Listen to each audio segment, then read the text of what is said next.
Jadi kalau misalkan kita mengamati, kalau demonstrasi itu pasti ada bannernya. Saya dari aliansi masyarakat anu, saya dari kelompok pecinta anu, saya dari apa. Nah, demo kemarin itu nggak ada yang kayak gitunya.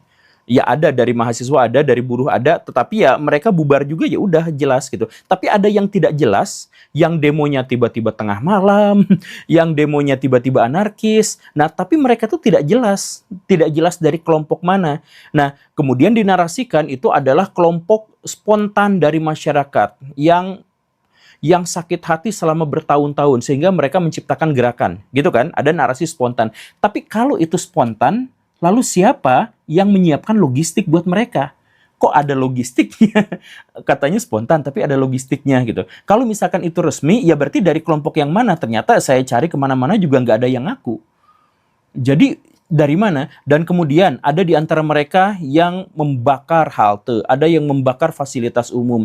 Saya datang ke satu bangunan yang bangunan itu udah dibakar gitu sama masyarakat.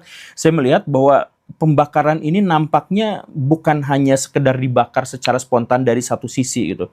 Kok sampai ludes habis gitu, padahal itu bangunannya beton gitu, tapi ludes habis sampai semuanya gitu. Ini jelas ada sesuatu yang lebih dari sekedar gerakan spontan dari masyarakat.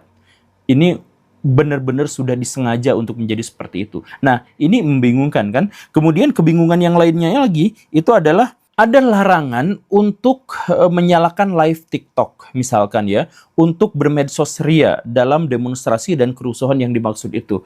Oke, sekarang sudah. Dan orang-orang yang suka main TikTok betapa sulitnya atau bahkan sama sekali tidak bisa masuk untuk live di situ. Tapi walaupun seperti itu, di media-media kita, di TikTok kita, itu beranda tuh dipenuhi oleh aksi-aksi kekerasan. Nah, ini footage-nya dari mana kalau misalkan itu dilarang, tapi di situ muncul dalam jumlah yang banyak, siapa yang cukup rajin untuk megang HP di tengah-tengah larangan untuk bawa HP gitu. Dan kemudian yang berikutnya lagi, kenapa aksinya itu begitu template?